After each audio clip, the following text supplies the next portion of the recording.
Hello, my name is John, and today we'll be reading Is China's Debt Bubble About to Burst?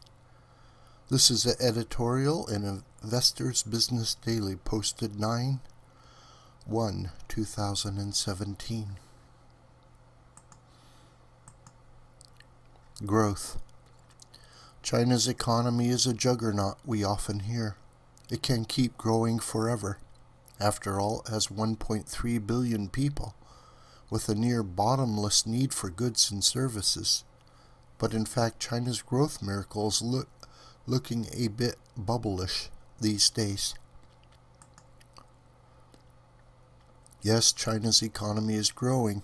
Last year's China's GDP grew 6.7%, down from 6.9% in 2015.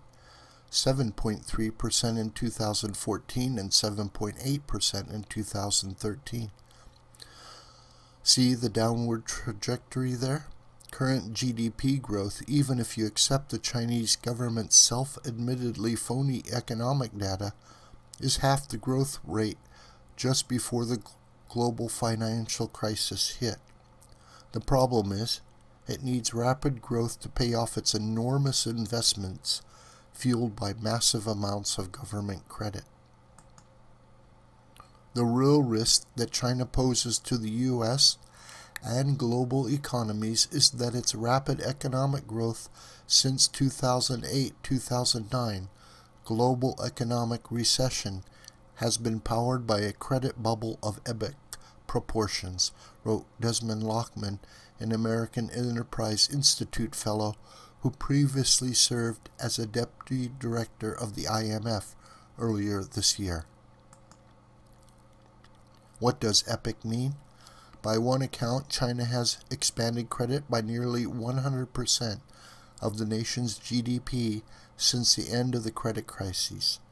Since 2007, China has added 24 trillion in debt at all levels, which is more than the U.S. government's total debt of just under 20 trillion. It's fueled an investment boom and excess capacity. The Washington Post in 2015 reported that China used more cement in just 2 years, 2011 to 2013, than the U.S. used in all of the 20th century. Let that sink in for a moment. Meanwhile, China now produces 5 times as much steel as all of Europe each month. But where are the customers? China built cities without people, malls without customers, and roads without cars, in anticipation that all of these would soon be filled, but many remain empty. China's population is aging fast, and its growth is grinding to a halt. Still, many of China's heavily indebted businesses continue to borrow from government lenders who have no incentive to stop the game. The IMF, in a report last month, warned international experience suggests that China's credit growth is on a dangerous trajectory, with increasing risks of a disruptive adjustment. The problem is, Chinese President Xi Jinping, fearing instability from his country's free market experiment, wants to reassert Communist Party control over the country's economy. That could slam the brakes on China's fast growth. Even if he doesn't, as China Morning Post columnist Jake Vanderkamp wrote this week, China's economy has come to resemble a Ponzi scheme. As long as it keeps growing, everything is fine.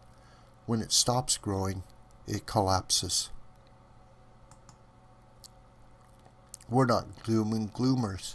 We wish China well. Has lots of first-rate infrastructure and talented people. But a financial crisis there would surely do damage to the world economy, including the U.S. Better for China to reform now than to risk a financial collapse later.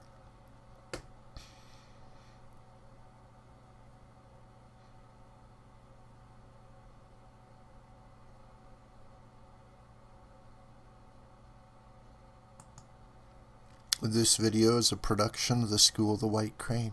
My name is John Brooker, and you can reach me through commentary on this video or through my Gmail listed here. Please share this video with family and friends and on social media. May God richly bless you.